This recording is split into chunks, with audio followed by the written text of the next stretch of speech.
សូមគោរពនិងជម្រាបសួរពុកម៉ែបងប្អូនម្ចាស់ចិត្តចំការចន្ទីបាទជាទីគោរពរាប់អានបាទថ្ងៃនេះខ្ញុំចង់មកបង្ហាញពីចន្ទីបាទដែល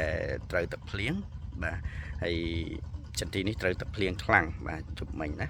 បាទអញ្ចឹងថាតើវាមានបញ្ហាអ្វីខ្លះនៅពេលដែលចន្ទីបងប្អូនផ្កាកំពុងតែរីកបាទហើយត្រូវទឹកភ្លៀងបាទអញ្ចឹងប្រសិនបើចន្ទីបងប្អូនកំពុងតែរីកហើយត្រូវទឹកភ្លៀងវាមានកត្តាប្រឈមបាទដែលទី1គឺវាធ្វើឲ្យចន្ទីរបស់យើងហ្នឹងបាទងាយឆ្លងជំងឺបាទងាយនឹងមានជំងឺពពួកអង់ត្រាណូសបាទដែលវាបំផ្លាញទៅដល់ផ្កាបាទដែលធ្វើឲ្យផ្ការលួយបាទឬក៏ផ្កាក្រៀមឆេះក្រៀមបាទមុនអាយុបាទហើយជំងឺអង់ត្រាណូសនេះដែរគឺបំផ្លាញខ្លាំងទៅលើពពួកផ្កាដែលមានកញ្ញោមបាទដែលមានសតបផ្កាដែលមានផ្កាដែលវាខូចរោយទៅហើយតែมันជ្រុះទៅក្រោមហ្នឹងបាទគឺវាជាប់នៅទៅហ្នឹងហើយនៅពេលដែលភ្លៀងបាទនៅពេលដែលភ្លៀងចាប់ផ្ដើមចូលមកវាធ្វើឲ្យដក់ទឹកនៅនឹងនេះបាទពំទឹកដក់ទឹកនៅនឹងផ្កានឹងតែម្ដងដូចជាស្ដែងនេះយប់មិញភ្លៀងខ្លាំងណាបាទមើលទឹកនៅជាប់បាទនៅជាប់នឹងស្លឹកនៅជាប់នឹងបាទផ្កាអញ្ចឹងវាធ្វើឲ្យអាកញ្ញោម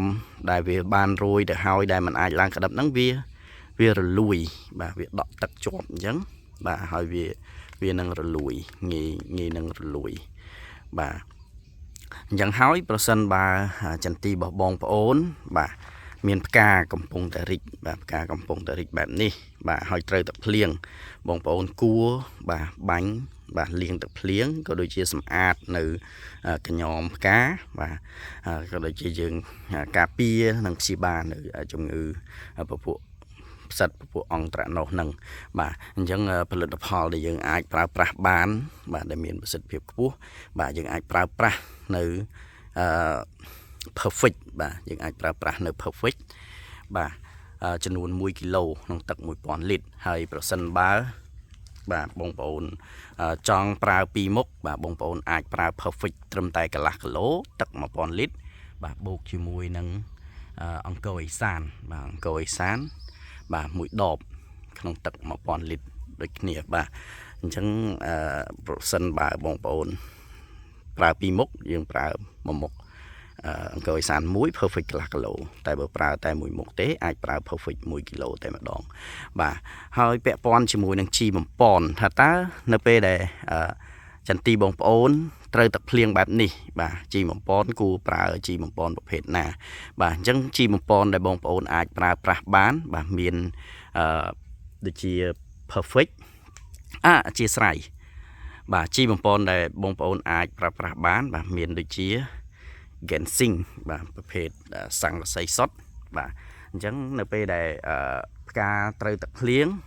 បាទវាត្រជាក់បាទវាត្រជាក់យូរដែរហើយមួយទៀតនៅពេលដែលយើងប្រើស័ង្កសីបាទ Gensing ក៏វាជួយឲ្យដំណាំរបស់យើងធន់បាទមានភាពធន់ជាមួយនឹងជំងឺបាទធន់នឹង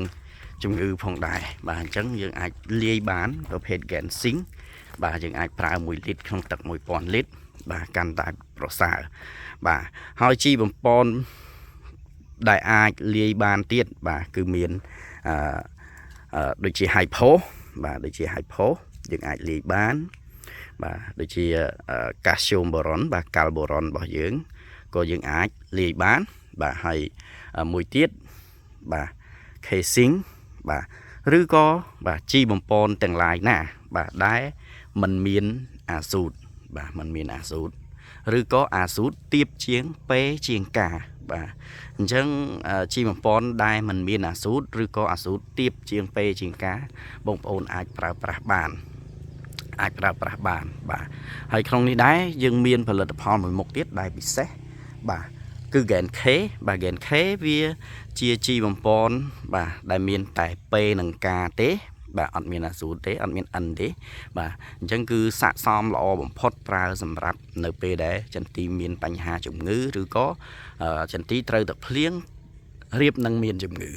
បាទដោយ Gen K នោះដែរវាមាននៅសារធាតុបាទphosphide បាទដែលជួយការពារជួយប្រយុទ្ធប្រឆាំងនឹងពពួកជំងឺផ្សិតផងដែរបាទអញ្ចឹងបងប្អូនប្រើប្រាស់នៅ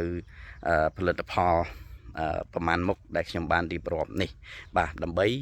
ជួយដោះស្រាយនៅបញ្ហាចន្ទីបងប្អូនដែលមាន